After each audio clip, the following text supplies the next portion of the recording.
வணக்கம் நண்பர்களே. நாம் அந்த பதிவில் என்ன பார்க்க போகிறோம் அப்படின்னா, புதிய இபிஎஃப் திரும்ப பெறும் கணக்கீடு 10 முதல் 50 லட்சம் கணக்கிலிருந்து எவ்வளவு பெற முடியும் அப்படிங்கிற தலைப்பை தான் நாம் அந்த பதிவில் பார்க்க போகிறோம். நீங்கள் நம்ம சேனலுக்கு புதுசுனா நம்ம சேனலை மறக்காமல் சப்ஸ்கிரைப் பண்ணிக்கோங்க. வாங்க வீடியோக்குள்ளே போகலாம்.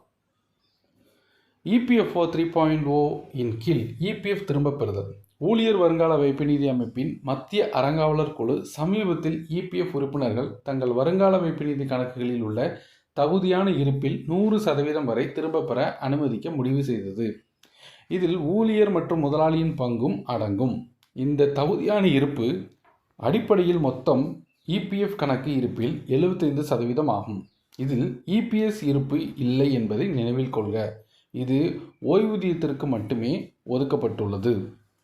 இபிஎஃப்ஓவின் படி தகுதியான தொகையில் 75% இப்போது எந்த ஆவணமும் இல்லாமல் எந்த நேரத்திலும் திரும்ப பெறலாம். சிறப்பு சூழ்நிலைகளிலும் முழுமையாக பணம் எடுக்க அனுமதிக்கப்படுகிறது. புதிய விதிகளின் கீழ் நீங்கள் உண்மையில் எவ்வளவு திரும்ப பெறலாம் என்பது குறித்து இன்னும் குழப்பமாக இருந்தால் அதை புரிந்து கொள்ள உதவும் சில உதாரணங்கள் இங்கே. எடுத்துக்காட்டு 1. உங்கள் மொத்த இபிஎஃப் இருப்பு 10 லட்சமாக இருந்தால் அதிகபட்சமாக 7.5 லட்சம் எடுக்கலாம். மீதமுள்ள 2.5 லட்சம் உங்கள் இபிஎஃப் கணக்கில் இருக்கும். எடுத்துக்காட்டு 2.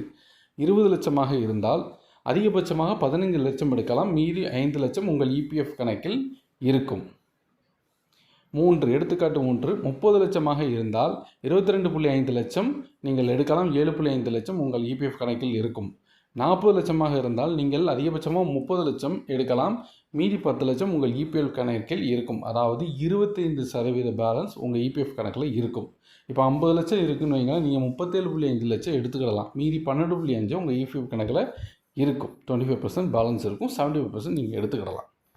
மேற்கூறிய விதிகள் அறிவிக்கப்பட்டதிலிருந்து இபிஎஃப்ஓ பகுதி பணம் எடுக்கும் விதிகளில் வேறு சில பெரிய மாற்றங்களுடன் ஒருவர் தங்கள் பிஎஃப் கணக்குகளில் இருந்து உண்மையில் எவ்வளவு பணம் எடுக்க முடியும் என்பது குறித்து நிறைய குழப்பங்கள் ஏற்பட்டுள்ளன. இபிஎஃப் கணக்கில் 25% பங்களிப்புகளை குறைந்தபட்ச இருப்பாக வைத்திருக்க வேண்டும் என்று கூறும் புதிய விதியால் குழப்பம் பரவியது. உறுப்பினர்களின் கணக்கில் உள்ள பங்களிப்புகளில் 25% குறைந்தபட்ச இருப்பாக ஒதுக்குவதற்கு ஒரு ஏற்பாடு செய்யப்பட்டுள்ளது. அதை உறுப்பினர் எப்போதும் பராமரிக்க வேண்டும் என்று இபிஎஃப்ஓ தெரிவித்துள்ளது. மேலே உள்ள விதிகளின்படி உங்கள் பிஎஃப் இருப்பு 100 இருந்தால் கணக்கில் 25 கட்டாய இருப்பாக ஒதுக்கப்படும். இது உறுப்பினரின் கணக்கு எந்த நேரத்திலும் முழுமையாக தீர்ந்துவிடாமல் இருப்பதை உறுதி செய்யும். மேலும் குறைந்தபட்ச 25% தொகை ஓய்வு பெறும் வரை எல்லா நேரங்களிலும் வட்டியை பெற்றுத்தரும். இருப்பினும் இது சமூக ஊடகங்களில் பலரால் தவறாக புரிந்து கொள்ளப்பட்டது. ஊழியர் மற்றும் முதலாளியின் பங்குகள் உட்பட இபிஎஃப் கணக்கில் மொத்த தொகையில் 75% வேலை இழப்புக்கு பிறகும் எந்த நேரத்திலும் உடனடியாக திரும்ப பெறலாம் என்று இபிஎஃப்ஓ தெளிவுபடுத்தியுள்ளது. மீதமுள்ள 25% ஒரு வருடத்திற்கு பிறகு இறுதி தீர்வுடன் சேர்த்து வழங்கப்படும். 12 மாதங்கள் முடிவதற்குள் உறுப்பினர் மீண்டும் பணியில் சேர்ந்தால் அவரது இபிஎஃப் மற்றும் இபிஎஸ் கணக்குகள் இரண்டும் புதிய முதலாளியிடமிருந்து பங்குகளை பெற தொடங்கும். ஸோ இந்த வீடியோவை எல்லாருக்கும் ஷேர் பண்ணுங்கள், லைக் பண்ணுங்கள். மறுபடியும் நம்ம அடுத்த வீடியோவில் சந்திப்போம்.